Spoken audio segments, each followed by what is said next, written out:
One morning, I left early to look for work, hoping to bring home something, anything, to make my mother's day a little easier. When I returned, I found her lying on the floor, her skin burned, her face pale, and the house filled with the smell of boiled water. Neighbors gathered as I rushed to her side, shaking. "Mom, what happened?" Her lips quivered as she pointed toward the door. "It was Mrs. Adams," she managed to say weakly. "She came to ask for rent again. I told her I didn't have it yet. She said people like me were a disgrace to her property. Then she took the boiling water from her pot and—" She couldn't finish. The pain was too much. I remember running to the police, to social workers, to anyone who could help. But Mrs. Adams denied everything. She said my mother tripped over a kettle. Without witnesses and with us being poor, no one listened. My mother's wounds healed slowly, but her spirit didn't. She began to shrink into herself, quiet, withdrawn, and broken. After my father passed away, things changed drastically.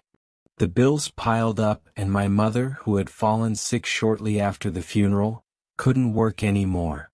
The little I made from odd jobs wasn't enough to cover the rent, medicine, and food. Our landlady, Mrs. Adams, used to be kind when we first moved in. She even called my mother sister. But the moment she realized we were struggling, her kindness turned into cruelty. She started humiliating my mother in front of neighbors, saying things like, "If you can't afford rent, then pack your things and leave. This isn't a charity home." Months later, we moved out. We didn't look back. Life was hard, but I worked tirelessly. I took night shifts, learned a trade, and saved every penny. I swore that one day, I'd make sure no one ever looked down on her again. 2 years passed. By then, I had built a small cleaning and maintenance company.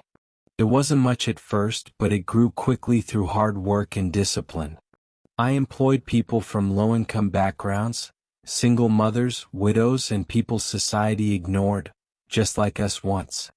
One morning, my secretary handed me a new contract request.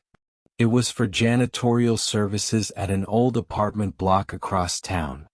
When I saw the address, my heart froze. It was Mrs. Adams's property. Curiosity got the best of me. I went there myself. And when I saw her, I almost didn't recognize her.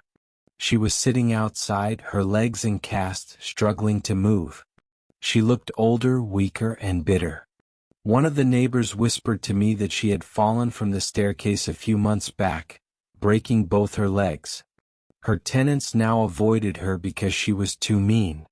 No one helped her anymore. I walked up to her slowly. When our eyes met, I saw confusion in hers. "Do I know you?" she asked. I smiled faintly. "You once knew my mother. You poured boiling water on her because she couldn't pay rent." Her face went pale. Her lips trembled. I don't remember," she stammered. I nodded. "You don't have to. Karma already reminded you." As I turned to leave, she called out weakly, "Wait, who are you?" I stopped and looked back. "Just the son of the woman you burned. And the man now cleaning your property." Her eyes widened. Her pride shattered. And I walked away feeling no joy, just silence.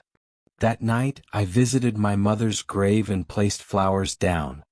"She finally paid, Mama," I whispered. Life made her pay. Moral lessons. Never look down on people because of their temporary struggles.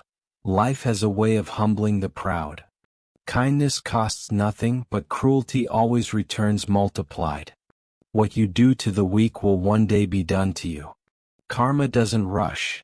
It arrives exactly when it should. If you enjoyed this story, please leave a like, share, and subscribe to the channel for more stories like this. Thanks for watching.